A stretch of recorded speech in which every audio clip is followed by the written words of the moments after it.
तो hello guys, आप सबका स्वागत है फैंटास्टिक स्टॉक मार्केट में। तो आज हम 100 पॉइंट के करीब गैप अप ओपन हुए थे। ठीक है, अब गैप अप ओपन होने के बाद जो पहली 15 मिनट की कैंडल है, आप लोग देख सकते हैं उसमें एक पर्पल कलर की लाइन बनी हुई है। ठीक है, एक पर्पल कलर की एक पट्टी सी आपको देखने को मिल रही है। तो इस पट्टी का मतलब क्या है? तो भाई इस पट्टी का मतलब है, इस लाइन का मतलब है स्मार्ट मनी एक्टिविटी। ठीक है, जो हमारे पुराने यूज़र्स होंगे उन लोगों को पता होगा कि भाई ये स्मार्ट मनी एक्टिविटी का मतलब क्या होता है और ये कितनी ज़्यादा स्ट्रॉन्ग है, कितनी ज़्यादा स्ट्रॉन्ग है। ठीक है, तो भाई स्मार्ट मनी एक्टिविटी देखने को मिल गई है आज पहली 15 मिनट की कैंडल में ही। ठीक है, और इसी वजह से आप लोगों ने देखा कि मार्केट बहुत ही ज़्यादा टाइट रेंज में रही, बहुत ही ज़्यादा टाइट रेंज में। ऊपर जा नहीं पाई क्योंकि भाई एक्टिविटी हो गई है, नीचे जा नहीं पाई क्योंकि आज जो है इसने रेंज के ऊपर 1 घंटा सस्टेन कर लिया। ठीक है, 1 घंटा सस्टेन कर लिया तो भाई नीचे भी नहीं जा पाई। अब देखो, क्योंकि स्मार्ट मनी ने अपना माल जो छोड़ने का सिलसिला है वो शुरू कर दिया है। ठीक है, अपना जो भी माल उसने गैदर किया है पिछले दिनों में जो रैली हुई है उसमें, ठीक है, उसको छोड़ने का सिलसिला शुरू कर दिया। तो इसका मतलब ये आप समझ लीजिए कि भाई अब मार्केट थोड़ी सी कमज़ोर रहने वाली है। ठीक है, अब इससे पहले भी मार्केट ऐसा नहीं है कि बहुत मजबूत थी। आप लोग देखें, शुरुआत में सेलिंग ही होती थी, शुरुआत में सेलिंग ही होती थी। ठीक है, चाहे बाद में थोड़ी बाइंग हो जाती थी, मगर मार्केट में कुछ खास स्ट्रेंथ देखने को नहीं मिलती थी। ठीक है, लेकिन आज क्योंकि स्मार्ट मनी एक्टिविटी ही देखने को मिल गई है, ये चीज़ क्लियर हो गई है कि भाई जो स्मार्ट मनी है वो अपना माल अब छोड़ रही है। तो इसका मतलब आने वाले दिनों में भी हम कुछ खास स्ट्रेंथ देखने वाले नहीं है मार्केट में। अब इसका मतलब ये नहीं है कि आप सेल कर दो। ठीक है, सेलिंग के लिए देखो, ये जो आज स्मार्ट मनी एक्टिविटी एरिया का लो है, ठीक है, जिस कैंडल में स्मार्ट मनी एक्टिविटी हुई है उस कैंडल का जो लो है वो बहुत इंपॉर्टेंट रहेगा, जो कि है लगभग 23,500 का लेवल। ठीक है, 23,500 के नीचे अगर निकलती है निफ्टी तो भाई 23,400 तक भी आप लोग देख सकते हैं और 23,300 तक भी देख सकते हैं। ठीक है, मगर 23,500 के नीचे ही कोई सेलिंग की अपॉर्चुनिटी बनेगी। उससे पहले ये है कि भाई मार्केट ऊपर जा सकती है, ऐसा नहीं है कि ऊपर नहीं जा सकती, मगर ऊपर जाएगी तो कोई खास स्ट्रेंथ देखने को मिलेगी नहीं।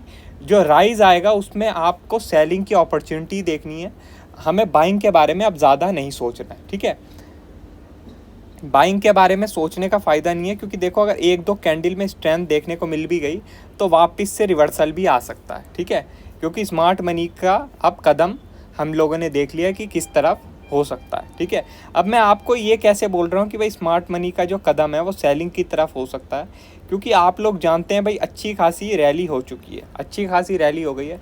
तो स्मार्ट मनी यहाँ पे माल तो एक्यूमुलेट करेगी नहीं। ठीक है, कि भाई यहाँ पे माल एक्यूमुलेट किया जाए और फिर और ऊपर की रैली हम लोग देखें। ठीक है, अब इतना आप लोगों ने अच्छी खासी रैली देख ली है तो यहाँ पर माल छोड़ना ही हम लोग देख सकते हैं कि भाई स्मार्ट मनी यहाँ पे माल छोड़ रही है। ठीक है, और थोड़ा करेक्शन देखें। ठीक है, अब आप लोग जानते हैं कि भाई बजट आने वाला है जुलाई में। ठीक है, तो बजट से पहले एक करेक्शन तो आएगा ही आएगा।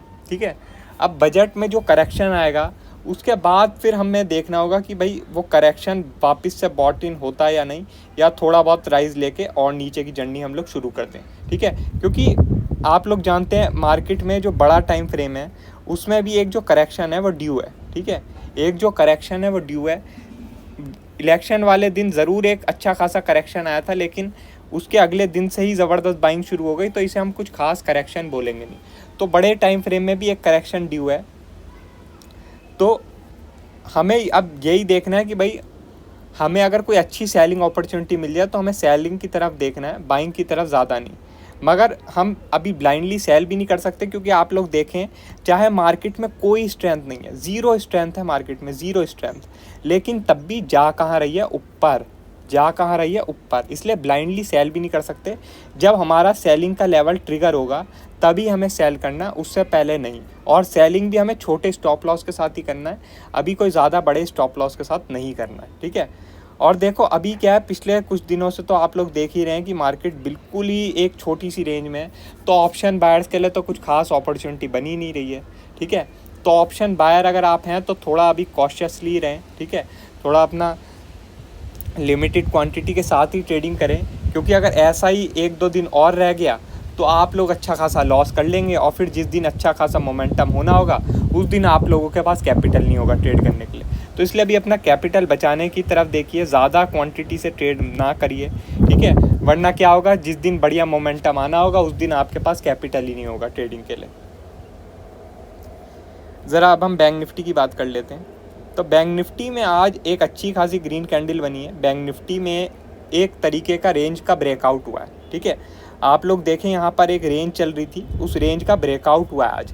तो बैंक निफ्टी स्ट्रेंथ दिखा रहा है, बैंक निफ्टी स्ट्रेंथ दिखा रहा है, लेकिन निफ्टी थोड़ी कमज़ोरी दिखा रहा है। तो ये एक इंडेक्स डाइवर्जेंस भी चल रहा है इस टाइम कि भाई बैंक निफ्टी आपका मजबूत है और निफ्टी थोड़ा सा कमज़ोर है आपका, ठीक है। निफ्टी ऐसा नहीं कि बहुत कमज़ोर है, लेकिन थोड़ा सा कमज़ोर है।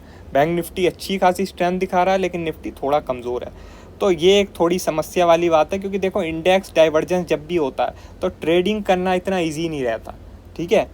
क्योंकि भाई आप लोग समझ लो, बैंक निफ्टी को स्ट्रॉन्ग देख के बाय कर लें और पता चले कल बैंक निफ्टी में बड़ी रेड कैंडल बन जाए, और निफ्टी आज साइडवेज था तो कल भी साइडवेज ही रह जाए, ठीक है। तो ये एक समस्या है